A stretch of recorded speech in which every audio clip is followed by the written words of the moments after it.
Those of you who got an invite, welcome to Nerd Prom. No matter where in the world you are, we're all Nerds International.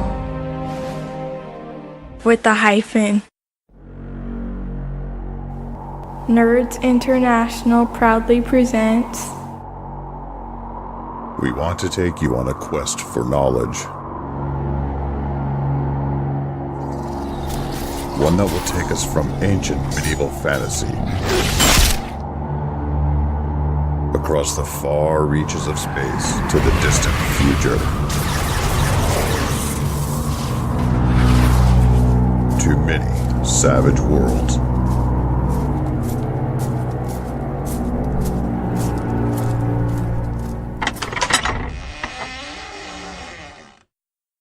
Welcome to the Wild Eye Podcast, episode 59. This is a podcast dedicated to pinnacle entertainment savage worlds aimed at beginners and veterans alike. Good day. G'day, mate. How are you? Yeah, Paris with me today. Harrison is still in Japan, enjoying his vacation. Pretty jealous. Looks like a great trip. Not so jealous about Gary though. He's ill, strep throat, so he couldn't make it this morning. Hope you feel better. Soft. Yeah. Drink a cup of concrete, son, and harden up.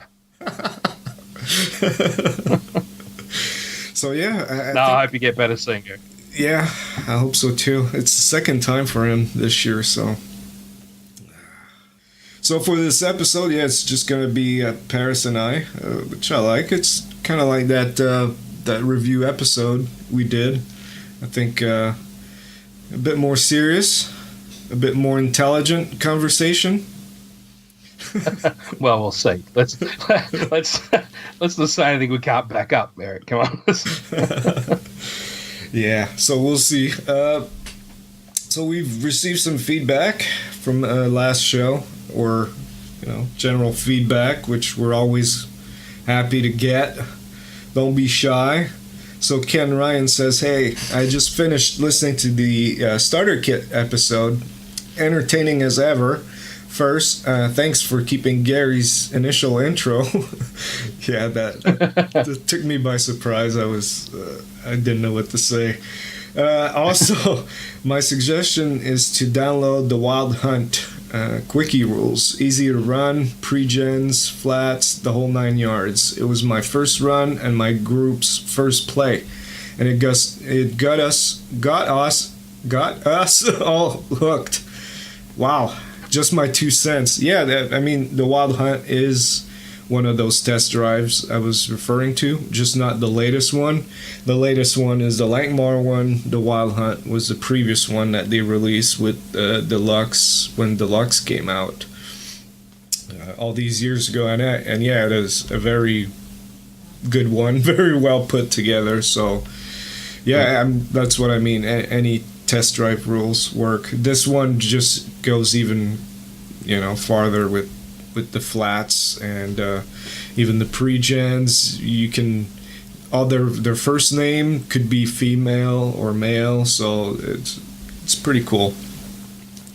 Well, have you played the Lankmar one? No, I've used the pre-gens, but I didn't play that one. I used the kit to run another adventure because I've got the whole material, the whole product line for Lankmar, so I just picked a different one, but it's still very well put together. There's a map in there. There's, the adventure, and it's, everything you need. So basically, yeah, I recommended something I didn't play myself, but it's still the test drive rules.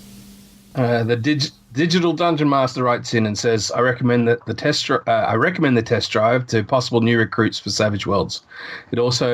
I also give them the Savage Community's PDF for Savage Star Wars and the beautiful Advanced Dungeons & Dragons first edition converted setting to let them wrap their minds around Savage Worlds. I haven't seen the AD&D one. Where do you get that?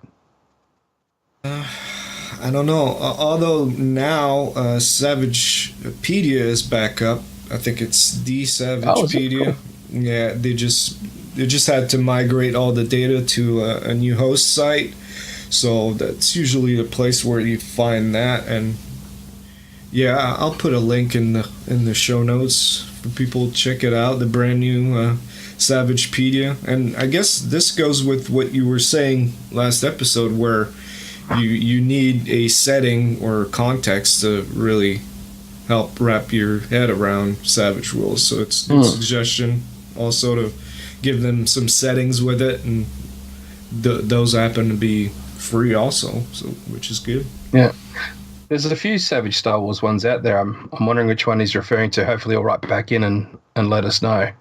Yeah, there's about, 5 or 6 of them by now. Yeah, at least, yeah.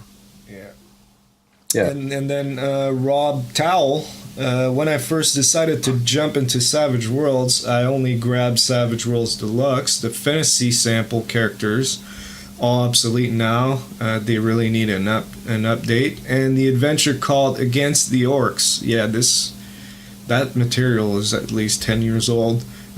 With that, we tested it out and decided this game was awesome. Soon after, I was sent to Richard Woolcock's awesome page, which opened my eyes to the potential of Savage Worlds. From there, I grabbed all of the companions and every free download on the PEG site. That I did basically the same thing back in the day. Every free thing on their site I could get my hands on, I just devoured.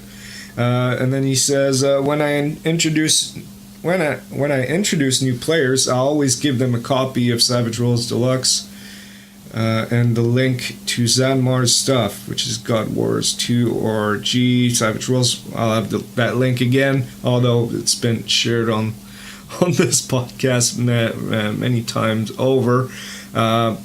From there out, of a little over a dozen people I have introduced, only one friend has decided it was not for him. But he's a whiner, and we don't care what he likes. So, yeah, that's how you have to look at it. Yeah, I basically have the same experience with Savage Worlds, really. I mean, there's a couple people that said it wasn't for them, or didn't come back to play again, or maybe it was just me as a GM, I don't know. But for the most part, I think everybody sort of has fun playing Savage Worlds, so... Yeah, I haven't had anyone turn away yet.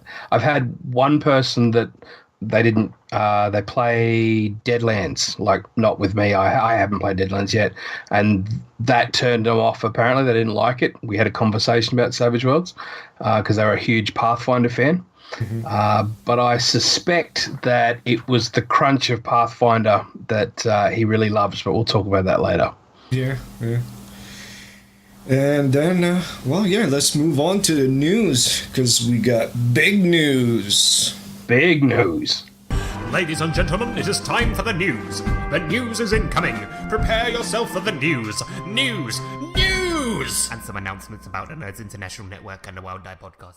All right, the new edition of Savage Worlds, codenamed Black. So we heard from Shane on Facebook, and there was the official announcement from Pinnacle earlier this week. So the Kickstarter for the new edition is October 16th, bearing any emergencies. Shane said that if a big competitor decides to run around the same time, or there's a few bits that they need to have ready, that if they're not ready, that date might change a little bit, but still keep an eye out, October 16th.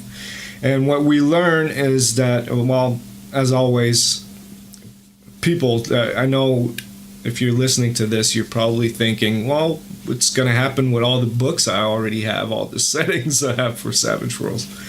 Fear not, nothing will be obsolete. People might think that this is the second edition of Savage Worlds, but it's gone through many editions already. Released 2003, there was a revision in 2004. Then Explorer's Edition came out in 2007. Deluxe came out in 2011, and now we get a new one, which Shane said will be just called Savage Worlds, which is weird because, well, Richard pointed that out to me. The first 2 editions were called Savage Worlds only as well, and then the third one was called Explorers Edition, and then Deluxe, the 4th one. So it's going to be confusing, maybe, but it's their choice, right? So yeah, go ahead. Sorry, I get the impression we're going to be calling it Savage Black forever. I think that's stuck into our lexicon now. Yeah. We'll just call it that. Yeah, I think they wanted to call it that because they had this idea for the cover of it just being just black with the logo on it. So that's why they called it Black. But yeah, codename Black, that's going to be used. As a matter of fact, I think if you go on Twitter and you use that hashtag, that's where you get all the information about the new edition. So yeah, nothing will be obsolete. All the changes will be free. Every time there's a new edition, they release this kind of errata, but it's more like a conversion guide, and it's only a few pages. Might be a little bit more this time because it seems like there's quite a few new things in there. But what that means is that you'll be able to use your Deluxe, and then you can just print that out, and you get all the extra rules or changes to the rules in that document without having to buy a new book. But of course, I'm going to buy the book, the new one. Right? Oh hell yeah! How excited are you about it, Eric? Seriously, like. Well, yeah, I'm pretty excited because I think it was needed. I think it needed it with a lot of feedback coming out. Plus the things we've learned, and some of the things I know from being a part of Just Insert Imagination. So one of the licensees, were privy to a little bit more information. Not a whole lot, but we know a little bit more. Just that we signed an NDA, so we can't say anything. But from what I know, yeah, I think people are gonna like it. Besides the price, right? Price increase. Well, I'm actually not that upset about the price. I mean, and that's strange coming from me living here in Australia, because $40 for the hardback, which is my firstborn child and my right leg here in Australia. But what I feel, or what I'm hoping is happening with that new price tag is not just a streamlining of the presentation, so not the rules, but the presentation, how it's laid out in the book, but also the trade dressing. Like you stack the current Savage Worlds book up against, let's say, the latest Pathfinder book, and in terms of quality and the pictures and what you see and how it grabs your attention, there's a big difference. Or with the D&D 5th edition. So what I'm really hoping is that this Savage Worlds book is that when I hand it over to someone for the first time, they don't look at me and go, what is this, compared to what else they've seen, but they actually go, wow, this is exciting.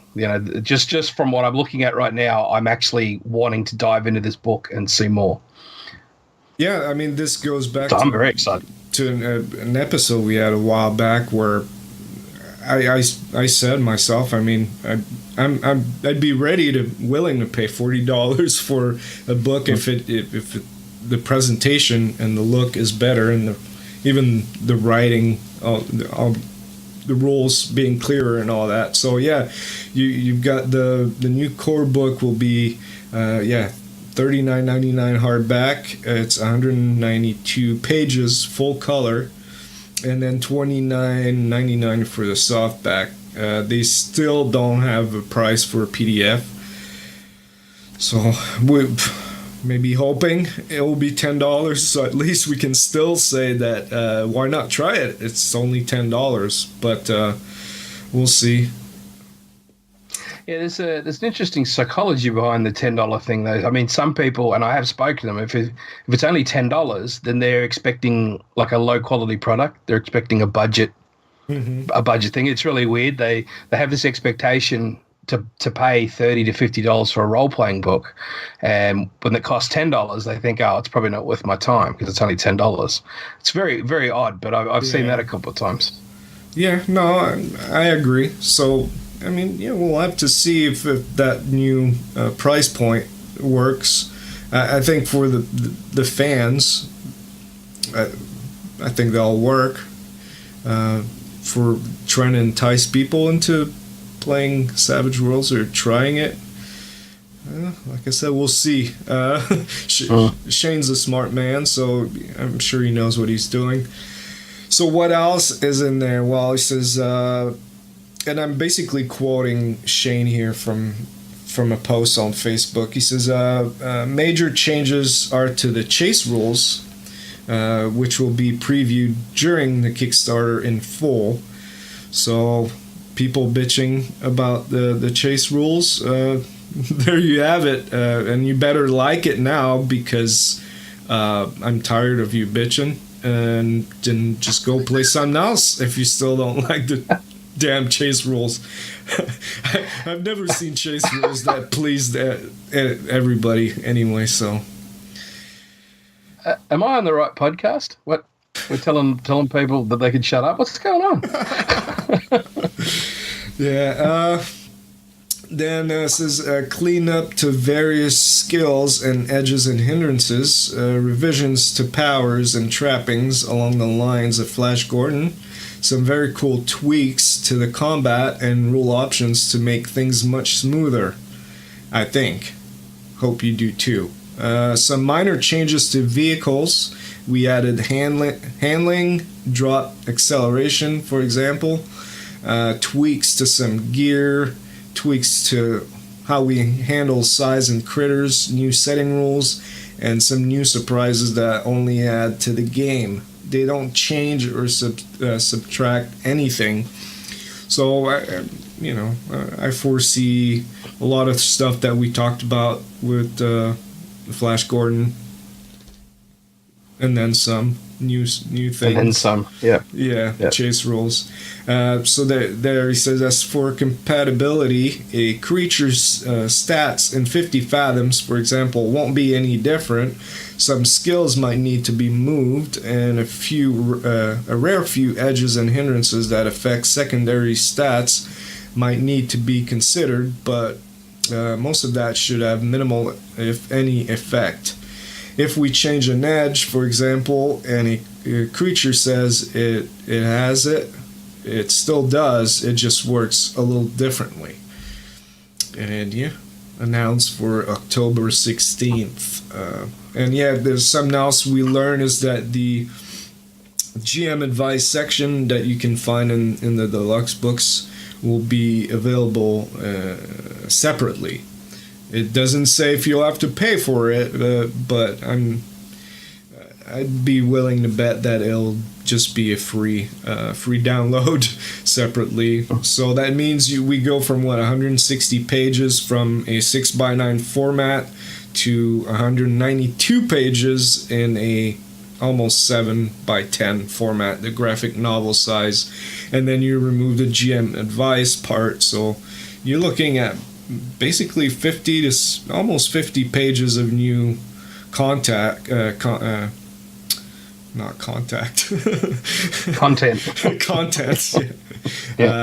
there, which is pretty exciting to me. I'm excited to see what's in there. So are we suspecting maybe a game master's handbook? That's what I was wondering. Someone asked that question on Facebook, and I'm like, how about putting GM advice section and then like a hacking guide to Savage Worlds all together and make like a GM handbook? Yeah, I'd be willing to pay for that, but hells yeah, nothing has been said about it. We'll see. Although I'm not sure I'm the person to listen to when it comes to what I'll buy. Like, it just has to have the Savage Worlds logo on it, and I'm just click buy. I'm there. Yep. I've definitely drunk the Kool-Aid. Yeah, me too. So yeah, this is the big news for the rest of the show. So we're gonna open up the books. We've received a couple questions. And yeah, don't be shy. Send in your questions, and we'll answer them. And then we're going to take it to the edge with a discussion about Crunchy. This is the name of the episode. If you recall, last episode, Paris, while we were talking about Harrison's savaged Fallout, and I was teasing him, and Paris wanted to talk about that a little bit more, the crunchy part. So he's going to explain what he meant by that, and then we're going to talk about it, what we think about that, and then we're going to wrap it up. So let's open up the books. Now, little Jimmy, you know what time it is? Is it really? Why, yes. It is that time indeed. It's time to open up the books. Yes. So, go over to Grandpa's bookshelf and go and pick any book you like. And we'll open it up and we'll have a good look inside. What about this one? No, not that one. No, that's Grandpa's special book for his alone time. Oh, okay, what about this one? No, not that one either. That's, no, you know what, in fact, bugger off. Go away. No, I don't want to do this anymore. Oh. Open up the books. Mm-hmm. All right, so the questions. The first question's from Rob Towell. Again, thanks, Rob. As a GM, I have a weakness that when a player uses divination or communion, savage rifts, this is a power, by the way, and communion is the mega version of the divination power. I frequently have trouble generating good visions or responses that allow the power to actually be useful. Instead, it almost feels adversarial, as sometimes the power lands flat without a useful bit for the player. Do you have advice on how GM might allow players to have such powers in a mystery without breaking the mystery completely, but still let them be useful to the players? Tough one, right? Like we were just discussing it, that it would depend on the type of GM you are. If you run really scripted railroady adventures, or if you just improv GM off the cuff. So what do you think? Yeah, it's a tough one. I haven't done it in Rifts, as I said before, but I have done it or had to deal with it in ETU with precognitive flashes, which is one of the edges, I believe, there. And you walk that fine line where you don't want to give away the story, or you don't want to give away a major clue, but still have enough information that it hooks them. The problems that you can have, though, is if you make it too obscure, your players go chasing red herrings all over the place and get lost. I tended to use a lot of symbolism as opposed to using direct sentences and paragraphs like it lists in the Rifts book. Mm-hmm. So I would.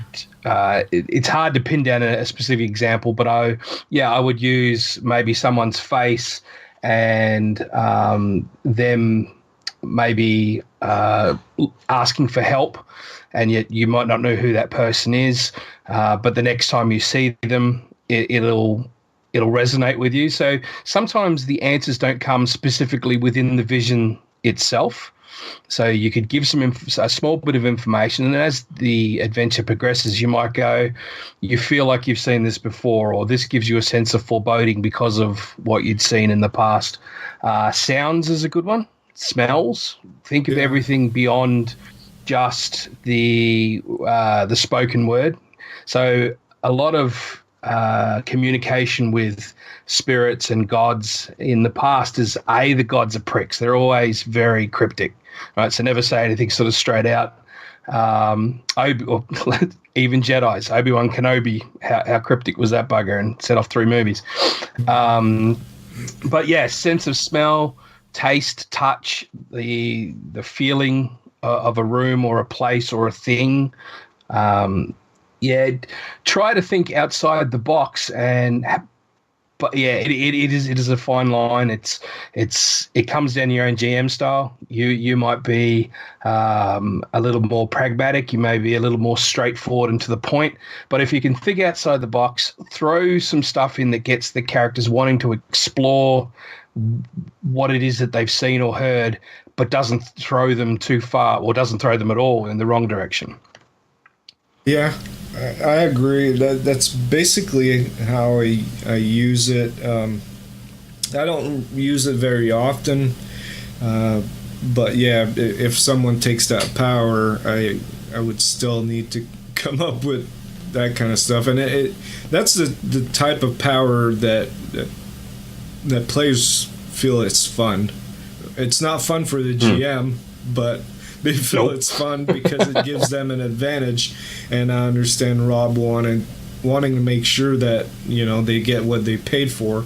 If it's too much trouble, then you just make that power not available anymore. But yeah, like you said, the symbols, it doesn't have to spell it out either. It could be certain advantages granted by that vision that apply to mechanics. For example, your vision is of a narrow passage and the rain of arrows coming down, and then maybe 2 sessions later that group happens to pass through that passage, and the GM just tells the player that this looks awfully familiar to you. It looks like your vision, and in this case it would give them an advantage, a mechanic advantage, where maybe a bonus to notice to prevent the ambush, not be surprised by the attack,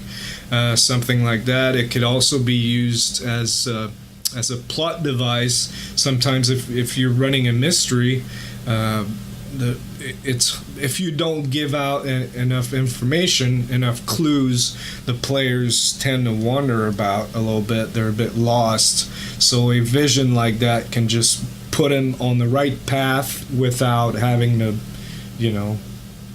tell the whole story, the punch to the story.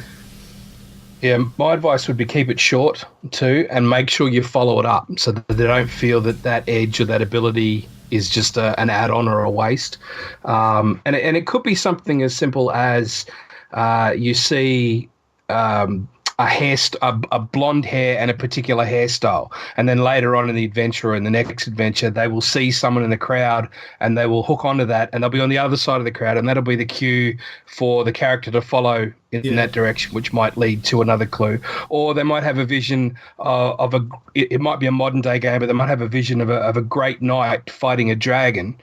And they might see the cinematic in their head, but the next time they're in a city and they're looking at a church or a library, and they'll see a stained glass window of a knight fighting a dragon. It could be something as subtle or cryptic as that. Really, how you want to go. But I would keep it short, and I would always follow it up.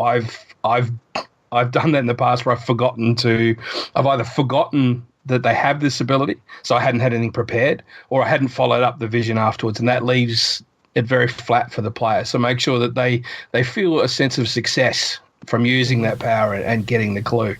Yeah, it can be also to reveal the weakness of a villain. If a villain can only be defeated with a particular weakness, this is the kind of information you could tell without really handing victory over to them. Or a weakness would be a good way to handle it. Or if they need a particular item to defeat someone, it could be a vision of that that item, and then they'll research and find out what it is, and can send them on a tangent and another side quest, so to speak. So, finally, there's just so I ran Savage Warhammer last year.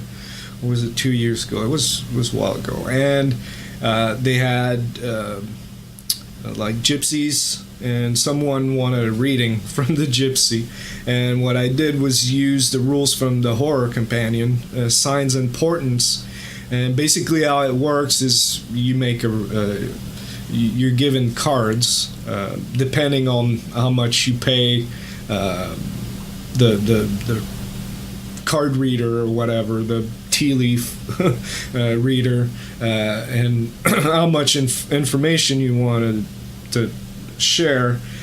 So you can have up to 3 cards. You pick the highest one, and depending on the card, you get certain benefits, and these benefits can be simply bennies. And then when it comes to an event, you can trap the use of that benny as, oh, you had a vision that this in this particular combat they would swing high, so you you soak the damage using that benny, but really it was a trapping of you having a vision about it. So if just sharing sentences is too vague for you, Rob, I would say just give them bennies that can only be used maybe for that, and then trap it for the particular event. That way they feel like they still benefited from the use of that power, even though it's not how it's supposed to be. I think it's a more fluid and improv version of using divination.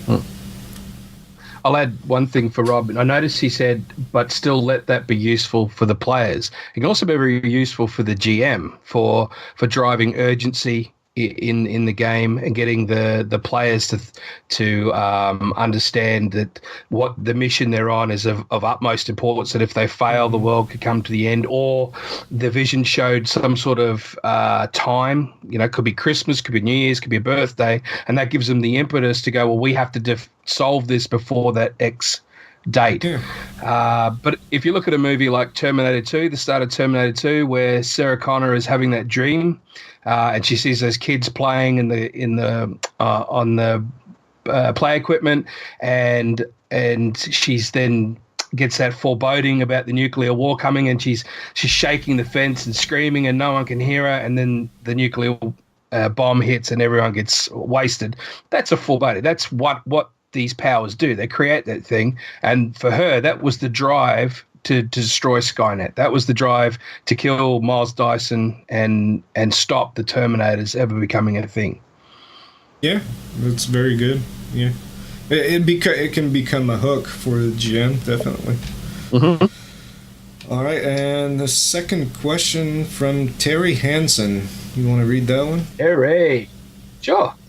Since you discussed the sin or railroading already, and we found that sinning, when done correctly, is quite enjoyable and feels oh so right, I have another sin for you to discuss, the ultimate player sin of metagaming. I had to say it like that. I don't know why, Terry. I hope that's okay. In my Rifts game last night, the players had to go to a small prison dimension and retrieve a staff that held the soul of a chaos goddess of bloodthirsty, crazed destruction. Oh, she sounds hot. They know the staff held the goodies when they wanted to retrieve it. Now, when the burster found the staff, he covered it in a cloth so he would never touch it. It ignored all of its physical pleas to get him to touch the staff and opened himself up to telepathic communication with the staff. Was he a 15-year-old boy trying to resist touching the rod? And inevitable corruption. He then placed the staff in a pocket dimension at Technomage device. This dude sounds cool. I even commented on his Call of Cthulhu experience as a player to never trust an item. And then I had to quickly change the whole scope of my session because I anticipated him using it to destroy their enemy. But I enjoy the drastic change of the story, so I went with it. In fact, I have the hint to put it in the pocket dimension to cut it off from communicating with them. So I'm just analysing that last bit. Okay, good. I'm with you. All right. So as a GM, I know metagaming happens, but if you could plausibly spin it that the character would act this way, I am on board. If it affects the story in a cool way that entertains me and the players, I encourage it. Okay, that sentence a bit odd. It could be my eyes. I'm pretty tired. Now, if the obvious metagame attempt to cheat or simply just win, I will shut it down. What is your opinion on this? So I'll just quickly recap because everyone's just gone, Paris, you're a terrible reader, go home. So the problem we have here is we've got a player that, because of experience in a past role-playing game that deals with artifacts, he knows he or she preempted not to touch the artifact because bad things would happen. And the GM had said, well, I kind of geared it around, we really need the player or the character to touch this, and that would lead to the next section of the game. Thankfully, it looks like Terry was able to adapt on the fly, but he's asking, how do we feel about metagaming?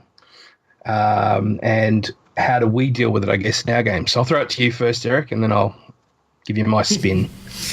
All right. Well, first, when I read this, the first thing I noticed is, and I know it's not what his question is, but he basically had prepared his session according to, well, it was sort of granted that the guy would actually touch it, and then he had this whole adventure plan around that.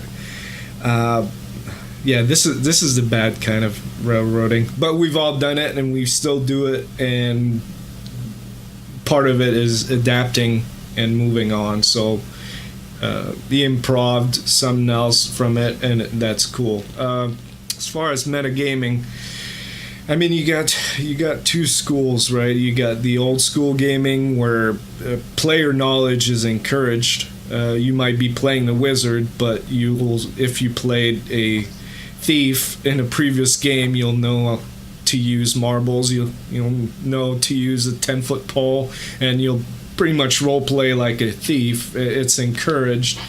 Because there's an aspect of this game that's, while it's a game, you get better at it, you get smarter about it, and the smarter you get, the harder it is for the GM to throw curveballs at you. And then you've got the school where it's basically like the method acting, where you're supposed to be in character all the time, and you're supposed to think and role play your character and put him in dangerous situations according to what that character would be. All right, so I think most of us fall somewhere in between. Metagaming, I mean, that makes me laugh that people see metagaming as something bad, because every time, unless you don't use dice and character sheets and you just talk, you're metagaming at some point. As soon as you pick up your dice, as soon as you make a tactical decision inside the game, you're metagaming. You're not playing as your character. So I don't necessarily see it as a bad thing. Now, if there was no reason whatsoever for that character not to pick up that rod, I could see that. Like, if the character has curious hindrance and doesn't play that hindrance, then it's bad form, but it's still his character and he can do whatever he wants with it. Now, if in that situation is curious and he's not doing it, I could entice him with a Benny. Here, if you play your hindrance, I'll give you a Benny. That's incentive. But then again, the guy knows that touching magic items isn't a good idea. That's him as a player, and he, like I said, it's his character. He can play it however he wants to. So I don't know. I find that it's hard to enforce something like that. I can't sit at a table and beat my players up because they're metagaming. It wouldn't be fair. We're playing a game. We're not in virtual simulation here. We're not having a drug-induced dream where we're different people. We're still playing a game. So I think it's part of... That's an interesting game. I want to play that one. Right? So I think he plays with the same guys. He knows how they are. He probably could anticipate that guy making that decision. That's when, you put challenges for your players that are appropriate to their level of gaming. You get to know them. You know that they're going to fall for this or they're not going to fall for this. And if you put them in a situation where you know they're not going to fall for this, but you prepare your session, thinking they will, then it's your mistake. It's not the player's mistake. I don't know. Yeah. What do you think? Well, I've heard the term metagaming a lot and GMs that cry foul, but the fact is, for years as game masters, we've been throwing rust monsters at people, and then they come back and they see another rust monster. They're not going to pull out their sword; they're going to hit it with a stick. So, as you pointed out, we either have a pattern, especially in the beginning, as we learn our craft, where we outline our traps and our tricks, and once they learn those, you can't keep repeating it. It's in this particular instance, like, I don't know how long he's played with this gentleman or lady, and I think maybe the fault, or not the fault, but maybe the thing here was there wasn't enough incentive to touch the rod. I don't mean that the rod was like whispering in his ear and saying, "Come touch me and I'll give you all the power of the universe." It probably needed to come down to a choice of, I have to fight the big bad. I can either do it the easier way with this rod and I'm guaranteed victory, but there'll be a cost. Am I prepared to pay it? And outline the cost, as opposed to making it a trick. Outline the cost. What is the cost for using this item? Am I prepared to pay it as the character? So then there's no metagaming. Everything's laid out on the table. You will achieve X, but you have to pay Y. Or you can go into battle woefully underprepared. Sure, you get to keep your soul, but you may not get to keep your head. That's the trade-off. So I guess it comes down to the level of the players. So I don't think there really is a metagaming thing. I think you've got to level up as a GM as your players gain experience, and then you've got to change the way that you deliver the content. And those, for want of a better term, those old school tricks of the pit with a gelatinous cube at the bottom of it, or getting the knight to take his armor off. He'll take his armor off the minute he gets on a boat because you're that kind of dick GM that's going to make a storm come up and make him fall off the edge. Mm-hmm. They'll learn that. So then there has to be different challenges, and instead of it being a trick, which I think we fall into a lot as a fallback, is we've tricked our player or tricked the character into a bad situation. Really, with role-playing, especially at a higher level, we're really asking questions about, will you take a bite from the apple and know the consequences from biting apple A, or will you take the blue pill and go down the rabbit hole? Mm-hmm. Mixing my metaphors there, but you get the idea. So metagaming, really, they're not metagaming the game, they're metagaming the GM. So you have to change your style. There's no point, or change your delivery system, I guess. We can bitch and moan about metagaming, but it is a thing. And if we run everything as it's laid out in the books, and if we continue to just lay out traps of those kinds, we've got to expect that same outcome. Yeah. Not a go at you, Terry, but just... Yeah, I mean, could got on my high horse. Could it be a trust issue too? Because from reading that, what I'm taking from this is that that player got burned by other GMs, or maybe even by Terry himself in the past with similar situations, and knows better not to take the bait because they know what's at the end of it. Whereas, I mean, you have different players. I know some players that even though they know that something bad's going to happen by touching that rod, they want to, because they know it's going to make the game more fun, and that was probably Terry's intent there. He served some on the silver platter. Hey, take this, it's going to be so much fun. Trust me, your character's not going to die. But maybe that player didn't really trust Terry with that. And we all know GMs like that, right? Like you said, dick moves. Yeah, that. Yeah, well, you get and it might not be Terry, it might be from GMs in the past, where the GM has that sort of adversarial. They're not just running a world; they're actually running a world that's out to kill you. out to kill the characters. Where that's not our job as GMs. We're there to present a world, and how the player or the characters interact with it, we respond or get the world to respond accordingly. So if everything that happens is the world is out to get you, then your players are going to respond the same way. They're going, I'm not touching that. I'm not going near that. I'm not talking to them. I'm going to sit in the safe room and you can all get bent, right? That's what's going to happen.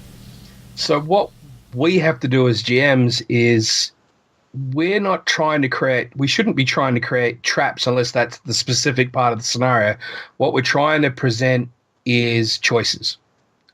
Compelling choices, and even choices that are detrimental, but they are compelling because they'll drive the story forward, or they will grow the character, or they will make us enjoy what's going on better.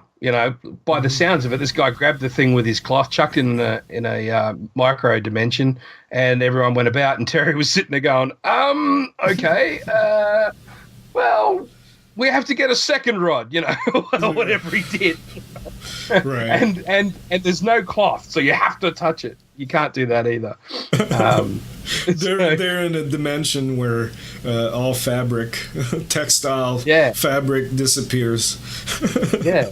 And so you can still have that railroad, and I think this is where railroad gets a bad name, is that you do push your players, and I can't believe I'm saying this, but you do push your players in certain directions. So you're trying to drive the story along, and you're trying to get it to emulate what you see in your head when you create the adventure.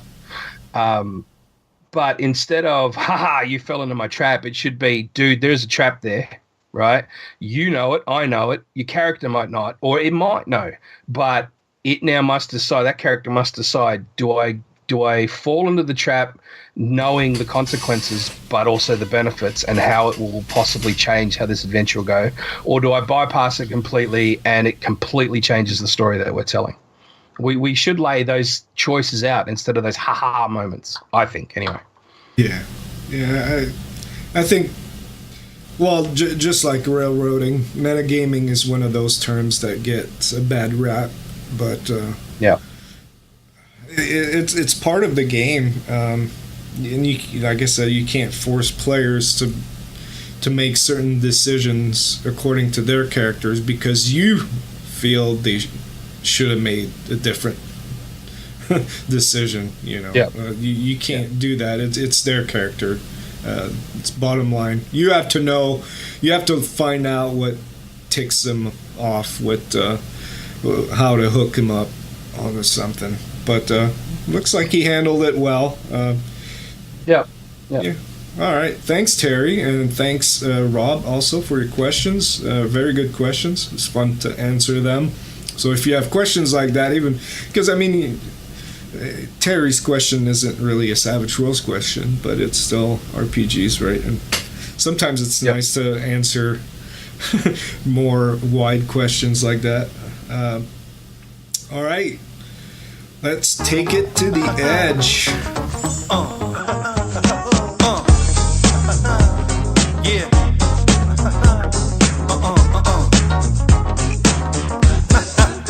You're listening to the Wild Die Podcast. You're listening to the Wild Die Podcast. You're listening to the Wild Die Podcast. You're listening to the Wild Die Podcast. Listen to the Wild Die Podcast. Listen to the Wild Die Podcast. Listen to the Wild Die Podcast. Listen to the Wild Die Podcast.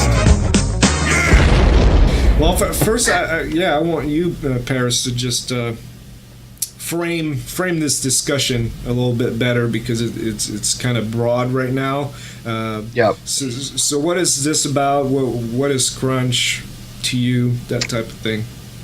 Yeah, I probably should clear that up just because it probably means different things to different people. But I've noticed within the most vocal voices in the Savage Worlds community is the minute that anybody seems to bring up the mere notion of adding more skills or adding edges or diversifying skills such as repair or driving or piloting, shooting, any of those skills, they immediately get pounced on. Like, how dare you? This is what Savage Worlds is. It's all about the simplicity, and anything can be done with repair, and anything can be done with shooting, and anything can be done with piloting. And anytime someone tries to step outside of that box, which really frustrates me, because one of the things we talk about with Savage Worlds is anything is possible, and yet the prevalence is that everything is possible as long as you keep it simple. Right? Savage Worlds doesn't have to be as simple. It can be as crunchy as you want to be. You can put as much detail into it as you want, as far as I'm concerned, because this is a system that, although the combat is simple, and the base core rule premise is simple, and you can still keep that. You can make your characters as detailed as you want, and the world, and the edges, and the powers, and the skills. And as you've highlighted, the things that are listed within the Savage Worlds, where the advice is given that you should simplify it, that you should reduce things back and not make things as complicated, especially if you're trying to convert another setting into Savage Worlds. Instead of trying to add all their baggage, just peel it all back and make it the core Savage Worlds thing. Well, I say yes to that, but I also think that we've gone too far the other way. I think that anyone who wishes to innovate or add to their setting gets pounced on a lot, and I'm hoping we could change some of that. But I also want to ask you, Eric, what crunch means to you. So if someone like me says, look, I think this game needs a bit more crunch, or these characters should have some more crunch, what is it that you immediately think of when someone says that? More granular mechanics. I hear the realistic word being thrown around a lot. So yeah, basically more mechanics to handle some things that are already handled the way they are. It could also be more options, although I don't think more options is necessarily a bad thing. But yeah, especially the more skills part, to me, yeah, that's the crunch.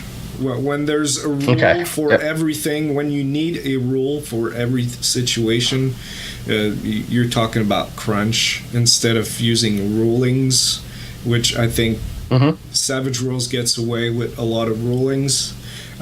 First, because it doesn't have that many rules, and second, because a lot of these rules are also very vague. And you get two schools. You get people that get on the forums or social media and ask for clarification of those rules, thus asking more crunch to it, basically, where I think the design decision for Savage Worlds was, you've got enough there, make up the rest yourself for your group. And yeah. Yep. So, all right. And a lot of what Savage Worlds appeals to me as a GM is its simplicity. But then on the other flip side of the coin, we hear that Savage Worlds is great for one-shots, but it's not great for campaigns. And we've argued, a lot of us in the community have argued, like, that's horse crap. Like, Savage Worlds is brilliant for campaigns. But you might be able to argue that, yeah, it's okay for the GM to run campaigns, but for the player themselves, there isn't enough depth within the character system itself to give that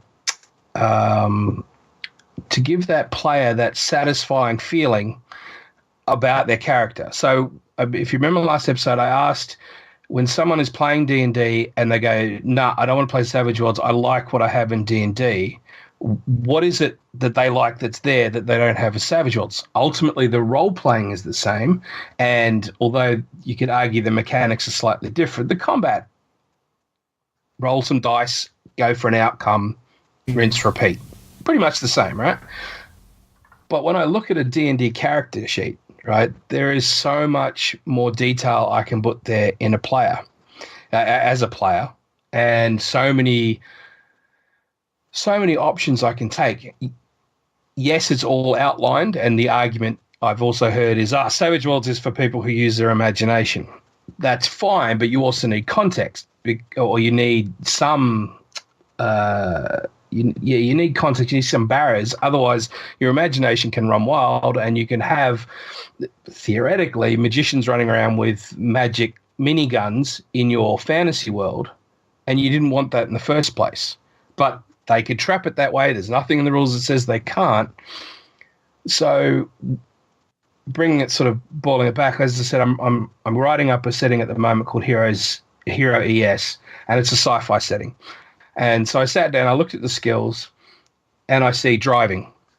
Okay, and I thought back to Star Wars D6, which is one of the role-playing games that really I invested myself in very heavily after D&D. And that's a very simple system, D6. It was the first one that introduced exploding dice to me and a wild die. But you don't just get driving as a skill. You know, you get driving repulsor lift, driving ground, driving tracked. So you've split up a driving skill into three possible things. Piloting is within an atmosphere. It's in space, and it's not unreasonable to think that just because you can fly a vehicle in an atmosphere, that you can still apply those principles to a vehicle in space. It'd be completely different. I'm not necessarily saying we go so deep into realism that we need to work out the math and stuff like in Traveller, but I don't think it's unreasonable for a GM to say, you know what, this needs more skills. This needs separation between certain vehicles or certain equipment or certain weapons or certain disciplines. And the beauty of that is it actually gives the players more depth, more to play with in their toolbox for making their character. It actually changes nothing for us GMs. And that's my fear, I think, with the crunch side. Whenever we say crunch in Savage Worlds, is we as GMs go, I just came from a system where I had to know the ins and outs of a duck's ass, and I had to know every spell, and I had to know what every monster did. I don't want that. It has to be simple. But the reality is, what I'm talking about here is not making a million different edges. But if I say piloting spaceship and piloting aircraft, that's not a huge leap, but that's still an element of crunch. Would you agree, or do you think I'm just... Yeah, no, I agree. I mean, right. We've talked about skill specialization before, which is a setting rule inside of Savage Worlds. Personally, I have no interest in using that. I don't think it adds anything else to the story. But that's just me. Now, what I'm hearing from you is that is important to you or your players, because you said to you it makes no difference, but you feel that your players would feel more invested into their character if their abilities were a bit more defined. If I understand it correctly, right? Yeah. The other thing I was noticing. So let's say everything defaults to repair, like it does in the rule book, right? It says you don't need a mechanic skill, you don't need an engineer skill. Everything can be defined by repair. What that does, though, in my experience, is it makes that one character the center point for all those particular problems, right? There's no point anyone else taking any other form of engineering or mechanics for a different whether it be computing, robots, a vehicle, a bus, or your Walkman, right? As long as you got that repair skill, you could do it all. You could theoretically operate a nuclear reactor quite happily because you have the repair skill. So what I find by too much simplicity is that my players then get locked in this, you're the tank, you're the healer, you're the repair dude, you're the medic. And instead of that being allowing other people to shine, if you have, if your adventures have similar things happen just because of the setting type, there's only so many things you can do in a fantasy world. You know what I mean? Like in terms of encounters. So the guy, the warrior, is always the tank. He's always at the front. He can't do anything different. The priest. I'm probably not explaining myself correctly. If I use more of a sci-fi thing, if you have the engineer on the Starship Enterprise, right, you'll fix everything. It doesn't matter. whether it's on the ship or down in a colony station, on a space station, down a colony world, or if it's just fixing the replicator. But you'd have to specialize. You couldn't know everything about the ins and outs of the dilithium crystal generator in the Enterprise and then know everything else. I mean, they sort of make that out in the show.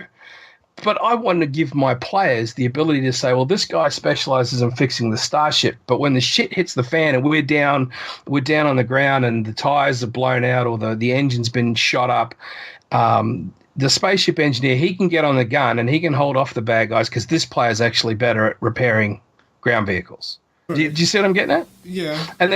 And that gives those players more of an identity that the player can invest in, as opposed to just, I've got this coverall skill that can do just about anything. Right. Well, the way I look at it, and I know a lot of people don't agree, but sure, you look at Savage Worlds and it's a skill based system because you got attributes and you got skills. But really, the way to define a character to me in Savage Worlds is through hindrances and edges. So let's look at the notice skill, for example. This means all 5 senses. It can also mean intuition, being able to read if someone is telling a lie. It can be a sort of sixth sense, right? And there's no way that someone could be good at all of these. Yet you have one skill for all that, but you have hindrances like bad eyes. That means that you could be able to hear very well, but you can't see very well. So this defines your character more. And then you have bad hearing, which is the same thing, but for hearing. And then you have edges like alertness that makes you basically better all around. All right, but you also have the danger sense. So you could be deaf and almost blind, but still with the danger sense, you could sense when something is wrong. You could have that aspect. So you could have 5 characters all with a D6 in notice, but through those edges and hindrances, they'd all be different according to notice. You see what I'm getting at? And it's the same thing with survival. If you take woodsman, that type of thing. So for you, for instance, I mean, sure, I brought up this skill specialization if you really want to go down that route. But what if instead of having a new skill, instead of repair for different kinds of repair on the ship, or it could be just vehicles or inventing stuff, you created an edge which was like ship's engineer, which would give that character a bonus when using repair to perform changes on the ship, repairs on the ship, or even improve the shields or improve the drives and that sort of thing. So that 2 characters could have repair at D6, but because that guy has this edge, which probably should give him a +2, a professional edge, then immediately that character would feel like he's special. He's more special than the guy with the D6 repair that just he builds garbage bins. That's his thing, But he's not as good as the ship's engineer, even though they still use the same skill. You see what I'm getting at? Yeah. I see what you're getting at, and I like it. It actually made me think of, edges. Edges have always been a weird thing for me, just because I've looked at the edges that have been available, and I've gone, that one is worth my money, and this one is in the bargain basement. They don't seem, an edge to me doesn't seem to, there doesn't seem to be balance, for want of a better term, or, I can get an edge that really gives me some great boosts, and then I get an edge that's, it's very nice for role playing, but yeah, happy days. It's just, It just makes your character okay, or makes it more flavorful. Because you have to think about advancement. I mean, you get one advance every 5 XP. At Legendary 100, it's still only 20 advances. You get so many choices. Sure, you can raise a skill higher than an attribute, and you can keep taking it over and over again, but do you want that character to really spend that many advances to be better at something? Because a difference between a D4 and a D6, and even a D6 to a D8, isn't all that much, really. I mean, even a D4 minus 2 it's easier to hit a 4 than a D6 minus 2. So, with an edge, you take it once and it defines your character, and it already makes you better than. And +2 is huge in Savage Worlds. Unless you roll a 1 or you have modifiers, you get a success. So. That's my preferred way of handling the minutia, the granular rules in Savage Worlds. When people talk about it's not realistic, or I want it to be more realistic, this is the route that the game was designed around. To me, the way I understand it. I know it's not the same for a lot of people. We talk about this guy on Facebook that doesn't think edges are important to Savage Worlds, and he wants to do everything through skills. I think you're missing the mark, and you're not understanding how the system was built if you think that skills for everything is the answer to what you want to do with your character. Yeah, except that, and I'll just put this as an argument, right, so one of the things that's always got me about Savage Worlds, and when I relate it to a campaign situation, because the majority of the games that I play, especially at work, is about developing characters, right, is building characters and making them better, and for the players to see that progression. One of the problems that I've had with Savage Worlds is that you can be pretty freaking good straight off the bat. Like, you newly developed characters, spit it out, and it's a D10 sniper, it's an ace pilot, it's at the top of their game, right from novice. All right, so that has created two problems that I've seen. And this is only from my perspective, and I'm hope the listeners will come back and give their thoughts on it. But when you start that high, right, or you start that good, or if you're the best at D10, you are the best in the country, the best in your region. There's not a lot of incentive there to grow, right? So then you get some more combat edges. Were you a combat? Was your idea for your character to be a combat specialist in the first place? No, but I'm pretty freaking good as a pilot. I may as well now start learning how to be Rambo, right? So I don't see that the game as it currently sits for a campaign setting is great in terms of that character development pool. The way it sits in the core rules, it's just too easy to make a really good character that doesn't leave a lot for progression. What I'm suggesting with allowing people to put more crunch, or for us to as a community to stop poo-pooing crunch, is those people that want to go, you know what, I want to focus on a campaign style game, and I want to see those characters develop so that when they come into the game at the start, they're a novice pilot, they're a novice mechanic, they're a novice soldier, right? And then we see that progression as they go, and instead of us going, well, you can only have D6 in this skill of repair, we'll say, well, hang on, no, you've still got 15 points, but if you're going to take repair, what are you specializing in? Are you going to be a diesel mechanic? Are you going to be a nuclear technician? Are you going to be better at shields? Are you going to be better at driving at fixing the tank?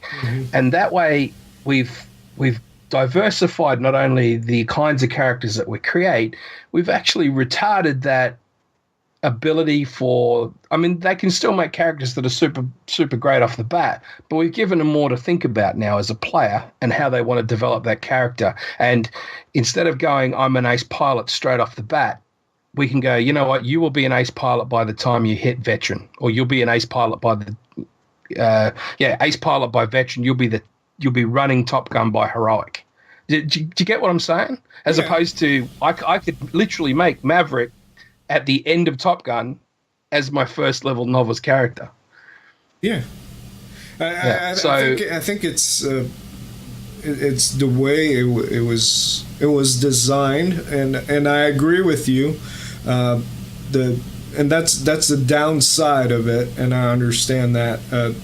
The pro side of it is that because of that, the power curve in Savage Worlds is very low. It's not pronounced like other games where you could have a veteran character playing alongside a novice character, and the novice character wouldn't be that much out of place. And yeah, Savage Worlds, when you advance, it's more about your character becoming more versatile, having more options, instead of being much better. Because professional edges, which is what defines what you're good at, like you were saying, ace pilot, these are all novice edges. They can be taken, but you could also make improved versions of these edges.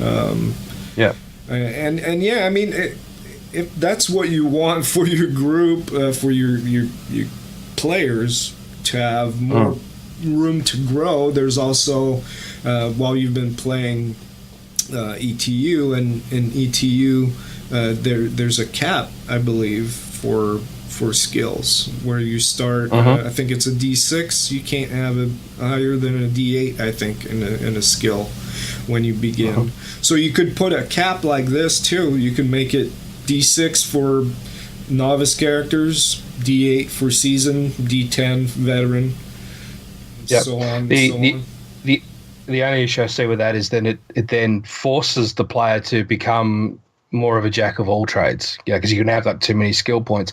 And what I'm not arguing here that we should be putting crunch into our games, right?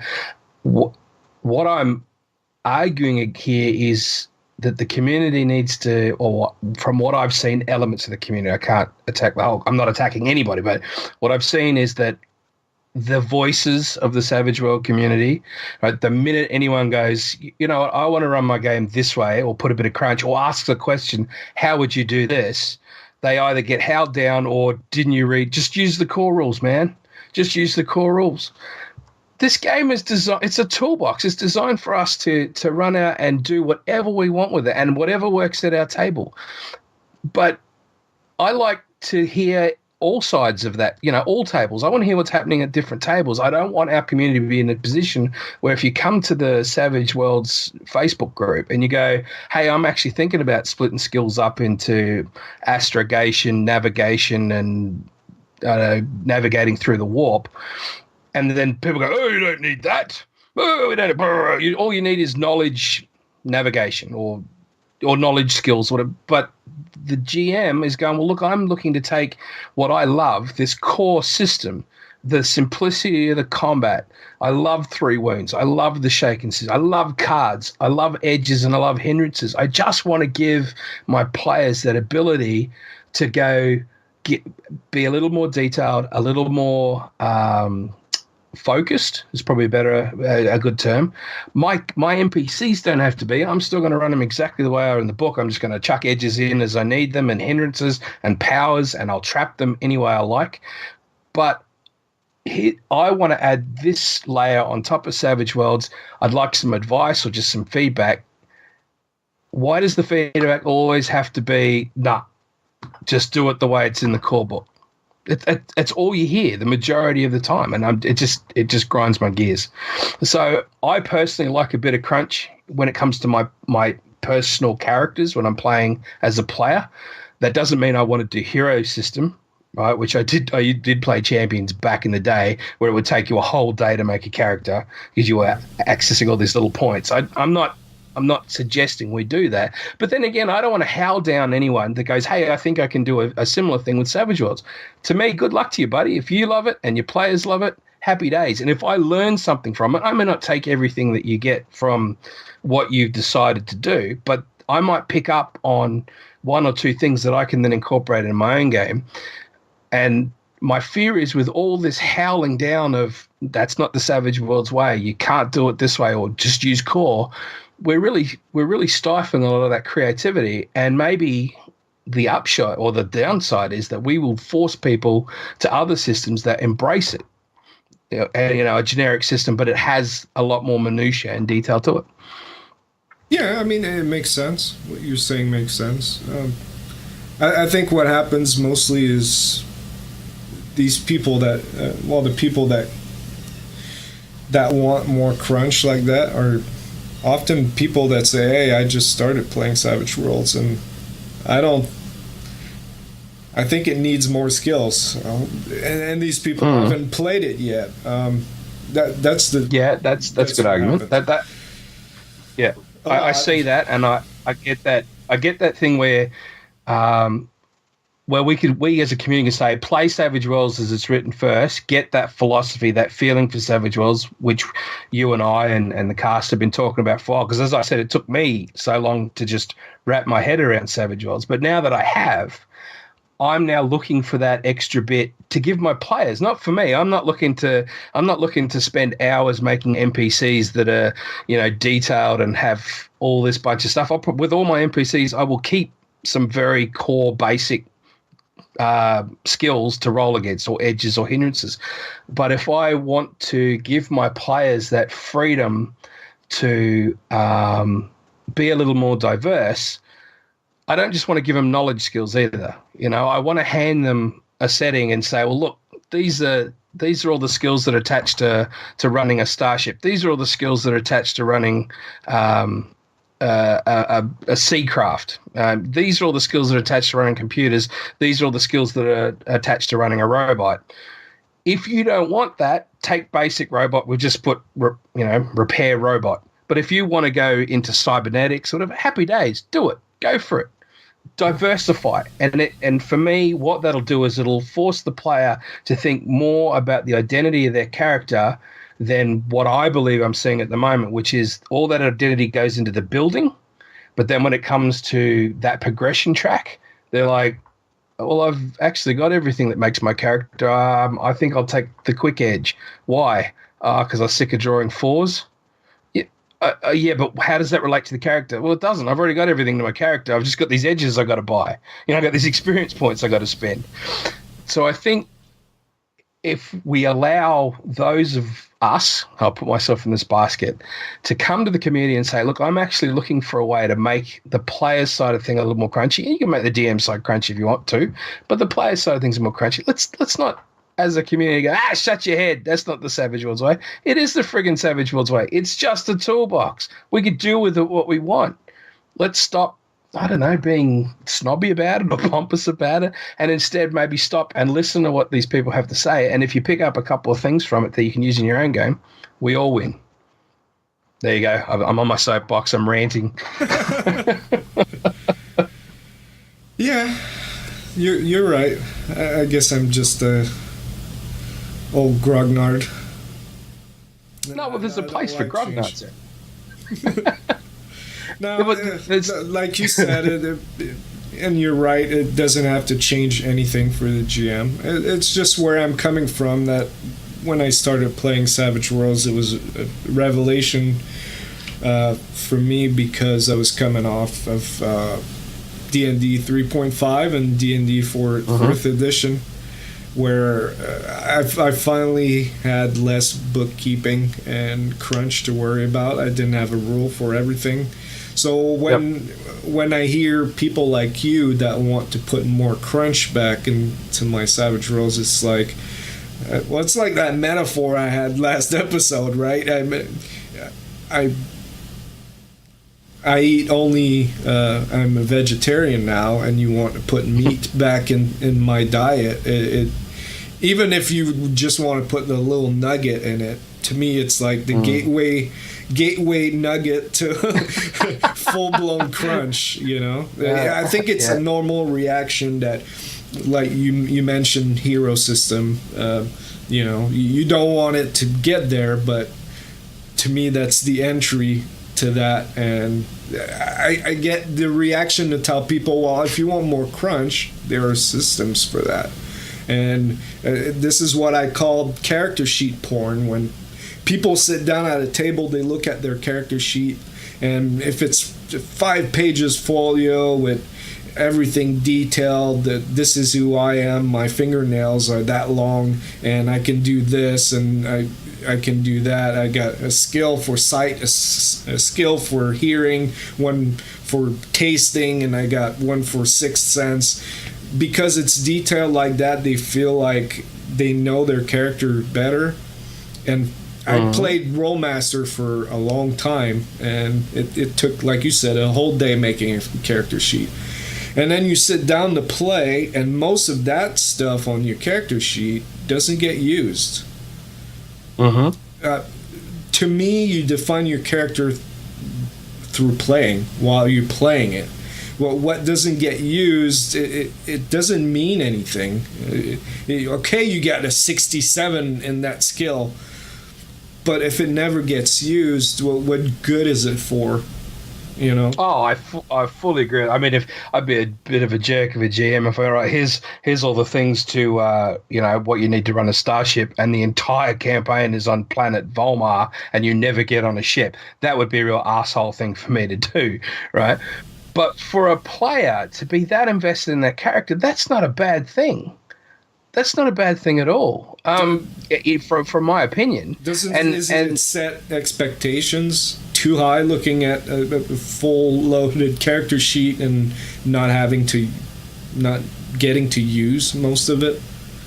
It depends on what you're talking about that's on the character. I am certainly not advocating that we have a hero system style character sheet where you can write in the ins and outs of everything to do with that character. I do expect, though, that my players to look into their mind's eye and see who that character is and have an idea of how they would react in most situations, what their personality might be. A bit of I'm not talking about a detailed backstory history, but why are they a pilot? Oh, Dad was a pilot. Okay, that's cool. It doesn't have to be more than that. I've followed in the family footsteps. What I'm talking about is that in a campaign setting, I'm sort of making two arguments here. One is I'm arguing that people should stop jumping on other people when they come up with anything that doesn't seem to be core Savage Worlds. But I guess now what I'm talking about is that for campaign play, and I'd love to hear back from the listeners on this, if I'm going to sit down and write a setting for a campaign, or any of the campaigns that are currently out there now, settings that are out there now, and you want to run a campaign with it, the thing I have struggled with as a GM, for all the simplicity of the system, is that starting novice characters tend to be not powerful. That's not the word that I'm looking for, but they tend to be already so defined that there doesn't seem to be much, that they just, capable, but also defined to the point where there doesn't seem to be that need to play a campaign to see who your character is. It's kind of an odd thing. Like if I play a first level magic user in D&D, right, I have to worry that the wind doesn't change direction on me too quick because I might die of a cold. But come level 20, I'm running around kicking ass, right? But there's that progression level. In Savage Worlds, I can make a novice wizard that can take everybody in my party to town. Right? They don't tend to have that same limitation.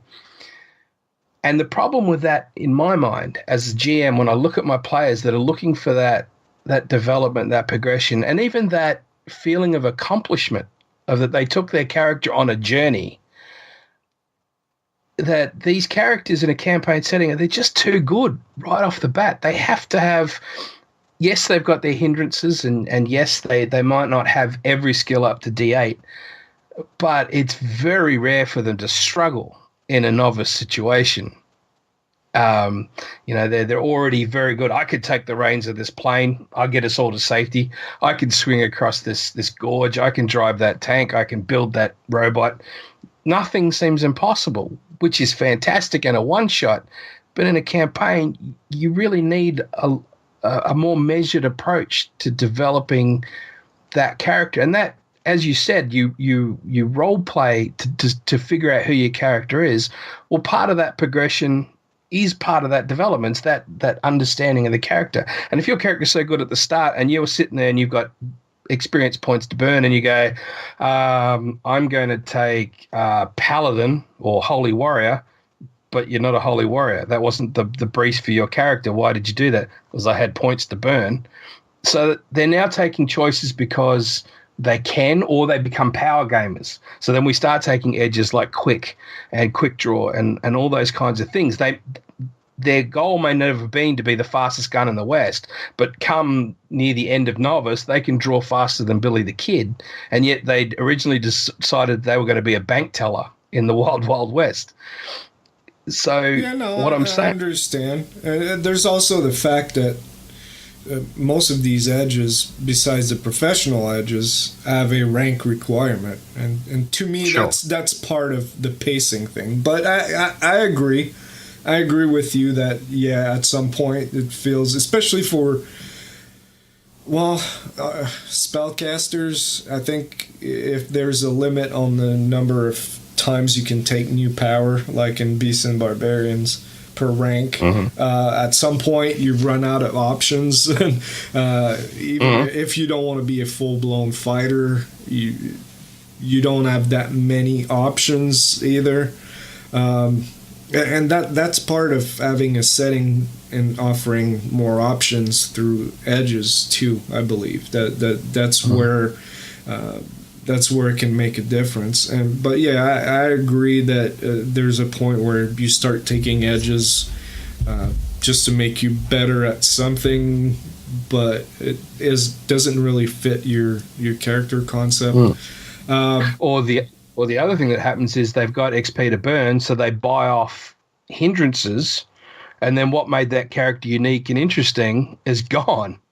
Yeah, but that's where you can step in and say, no, I'm not going to... You can't say that. It's all about player agency, Eric. What are you doing? I think it's still up to the GM, that part. If they've role-played it, sure. If they just want to spend XP to remove it, but can't justify why, then that's another thing. And you're right. Maybe that's why some people say that it's not that good for campaigns. It just hasn't been really an issue for me in the sense, maybe because I'm mostly the GM, but I never heard it from players saying, I don't have good options for my character at this point. To me, it's part of its strength that you already start capable and really define in your role. I like that part because then as you progress, you get to add more dimensions to your character instead of being just the archetype that you started with. You go on a journey and you get to add more depth to your character. All right, I'm the fighter, but okay, now maybe I find myself being more of a leader, so I started taking more advances in spirit, and I've taken leadership edges, and that's part of the life path for your character. But there are times where, like you said, I don't have a good option for my character right now, and I'm letting the mechanic appeal of an edge dictate where I take my character.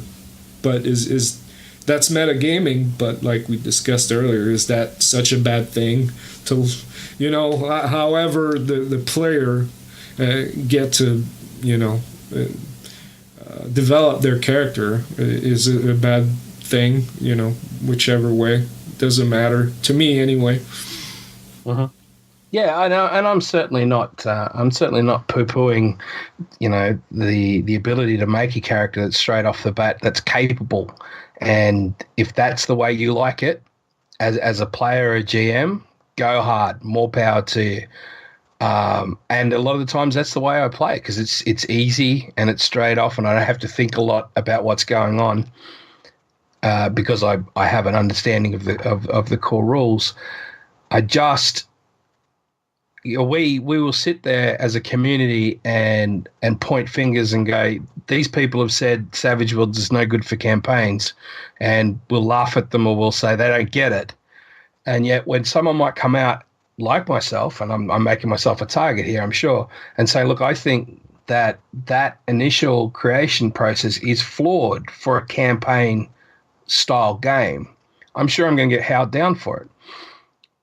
Instead of, maybe if we had less howling and more discussion like you and I are doing now, as opposed to just shutting everyone down that comes up with a new idea. And we may have heard it before. They know that question's been asked 5 times or 7 times or 20 times before, but we don't have to be dicks as a community and go, shut up, go to the core rules, or we've answered that question before, or I'm sick to death of hearing this question. If you don't want to answer the question, just say nothing. And then someone else will say, get at least something positive instead of these voices that can make our community not toxic, but they can, toxic. They can make it not welcoming, and then people will go to other game systems. Yeah, you can say it. It's toxic. All right, well, yeah, let us know, people, what you think of this conversation. If you want to weigh in on it, maybe we'll get back to it too when we get the other members back, Harrison and Gary. I know we're probably going to be busy in November, December, talking about the new edition coming out, because that's right around that time it should be out in PDF. So I'm sure we'll dedicate several episodes to that. But up until then, I know we have a showdown episode planned. We've got 2 reviews coming up. We couldn't do the one for August because Harrison went to Japan, and that was going to be when we did it right before, but something happened. So we're going to have 2 reviews next month, this month, September. And then, Showdown, we want to do Showdown and probably get back to the Dramatic Task and other things. But let us know what you think. So what do you think? Should we wrap this up, or you want to add some more to it? No, let's wrap it up. I'm actually all right, I've had my vent, but I really want to hear what the fans of the game have to think on either side. I mean, shoot me down if you think that I'm not getting it, or I'm not feeling Savage Worlds correctly. But if you're one of those people that has been shouted down, this is your chance to speak up and say, I did give this idea. I thought it was a good idea, but I got howled out for whatever reason. I want to hear it. Let us know. Get on your own soapbox there. And that's it, man. Get on your savage soapbox and give it to them. All right, let's wrap this up.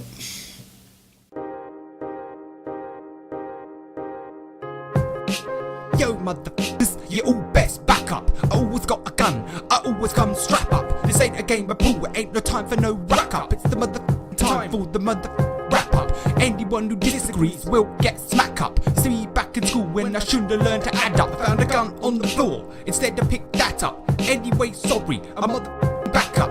What I'm trying to say is it's time for the wrap up. Yeah, this one goes out to all the ladies and all the men out there. Everyone in the front row, grease up. Yeah. So, I hope you enjoyed that episode. Turned out, we did have quite a bit of things to say, huh? That's good. So if you want to get in touch with us and let us know about, if you need to vent or tell Paris he's wrong, email us at thewildeye@gmail.com. You'll also find us on Google+, Facebook, YouTube. That's under the Wild Eye Podcast. Nerds International Community with the hyphen. If you want to, chat with us, you'll find us there. At least I am. Harrison too. Gary a little bit, but Paris is a G+ snob now, so you won't find him there. I'm not a snob. Time, poor man. I'll try and get there. Yeah. And of course on Twitter at The Wild Eye. We're now on Spotify also, so if you'd rather listen to us on Spotify, we're there. I mean, we're everywhere. Just Google us, you'll find us. And yeah, Patreon, www.patreon.com/The Wild Eye. If you want to throw us $1 or $2, we got all kinds of rewards there for people. Episodes 24 hours prior to general release. We've got swag. I mean, we got posters. We got Wild Dice now, so you can check us out on there. The Wild Die would like to thank the following patrons. Yeah, thanks.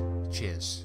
Sean Richard, Jason Connolly, Jay Raz, Conrad Erasmus Neubert, Murder Hobo Show, Rob Tal, Alan Bray, Mr. Stagg, Corey Dersham, Manuel Sams.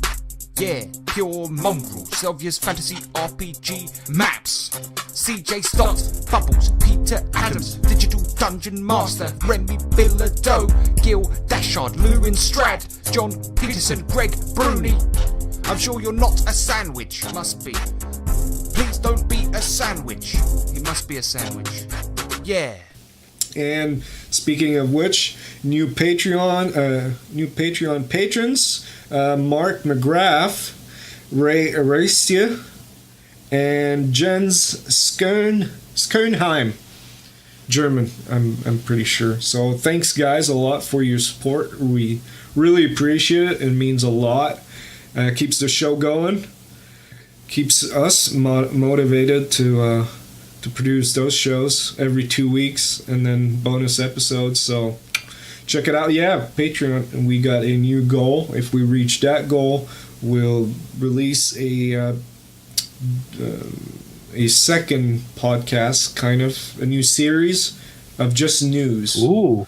Just 15, 20 minutes. If you guys remember the Savage Bloggers Network, they had a podcast, a weekly podcast where all you heard about was the new releases and news. We'll do that. So if you want that to happen, put your money where your mouth is, and we'll make that happen. So yeah, this is Eric saying, grab your sword by the balls. And this is Paris saying, don't let anyone tell you how to savage your worlds. Only me. I'll tell you how. Definitely not Eric. All right, everybody. See you next time. Bye.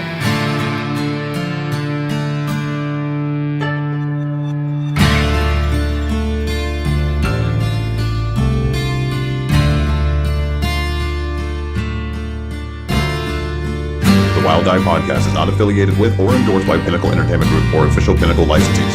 Any of the products mentioned on our show or appear on our website are the property and copyright of the respected owners. All music and artwork is used with permission of Pinnacle Entertainment Group. All items are used under fair use and educational and review purposes. All other items are the intellectual property of the Wild Eye Podcast.